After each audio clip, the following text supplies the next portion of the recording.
Hello viewers, আশা করি আপনারা সকলেই ভালো আছেন। আপনারা দেখছেন worklifetech, আমি ফারহান আপনাদের সঙ্গে আছি। আজকে আপনাদেরকে শেখাবো কি করলে আপনার তৈরি করা গুগল স্প্রেডশিট কেউ এডিট করতে পারবে না। তো চলুন কিভাবে সেটিংসটি চালু করা যায় বা কিভাবে এই ফর্মুলাটি সেট করা যায় শিখে নেওয়া যাক।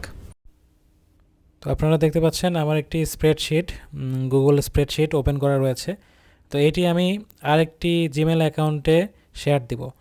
তো এই জন্য শেয়ার অপশনে ক্লিক করলে এরকম অপশন আসবে, সেখানে জাস্ট সেভ দিয়ে দিবেন। এরপর যে উইন্ডো আসবে সেখানে যে জিমেল অ্যাড্রেসের সঙ্গে আপনি শেয়ার করতে চাচ্ছেন সেটি লিখে সেন্ড অপশনে ক্লিক করতে হবে। এরপর যে জিমেল অ্যাড্রেসে আমি শেয়ার করে দিলাম সেই জিমেল অ্যাড্রেসটিতে এখন চলে যাচ্ছি। দেখতে পাচ্ছেন এটি সেই জিমেল অ্যাড্রেস এবং সেটিতে আমি ওই সেম গুগল স্প্রেডশিটটি কিন্তু ওপেন করলাম।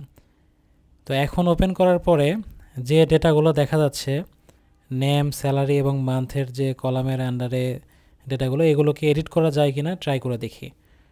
তো দেখতে পাচ্ছেন আমি এডিট করার চেষ্টা করলে দেখাচ্ছে দেয়ার ওয়াজ এ প্রবলেম, এবং এখানে কিন্তু একটি মেসেজ দেখাচ্ছে যেটি হচ্ছে প্রোটেক্টেড সেল বা অবজেক্ট।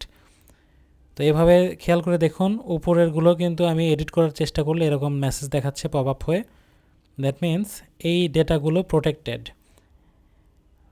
খেয়াল করে দেখুন আমার এই জিমেল অ্যাড্রেসের সঙ্গে এই স্প্রেডশিটটি শেয়ার করা থাকলেও মূলত স্যালারির যে কলামের ইনফরমেশনগুলো সেগুলো কিন্তু এডিট করতে পারলাম না, কিন্তু মান্থের যে কলামের তথ্যগুলো সেগুলো কিন্তু ঠিকই আমি এডিট করতে পারলাম। তার মানে এই কলামের তথ্যগুলো প্রোটেক্টেড করা নেই। তো এই যে প্রোটেক্ট করার যে সিস্টেমটা বা সেটিংসটা সেটি কিভাবে করা যায়, তো চলুন আমরা এখন শিখে নেই সেটি কিভাবে করা যেতে পারে। তো আমরা চলে গেলাম মেইন যে অ্যাকাউন্ট, যেখানে মূলত এই স্প্রেডশিটটির অ্যাক্সেসটা প্রথম থেকে ছিল। তো সেখানে গিয়ে এই মান্থের কলামের ডেটাগুলো আমি সিলেক্ট করলাম।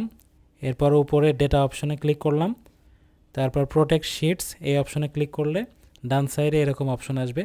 সেখানে খেয়াল করে দেখুন রেঞ্জের আন্ডারে দেখাচ্ছে যে C1 থেকে C6।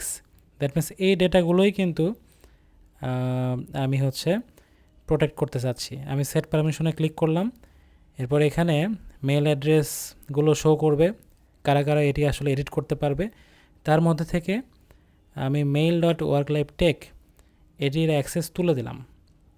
তো আমি যখন অ্যাক্সেসটি উঠিয়ে নেব, এরপরে আমি যখন ডানে ক্লিক করব, তাহলে কিন্তু এই যে মান্থের কলামের ডেটাগুলো সেগুলো কিন্তু আর ওই মেইল অ্যাড্রেস থেকে আর অ্যাক্সেস করতে পারবে না। দ্যাট মিন্স এডিট করতে পারবে না, যেটি কিন্তু একটু আগে এডিট করতে পেরেছিল সেটাও কিন্তু আমি প্রোটেক্টেড করে দিলাম।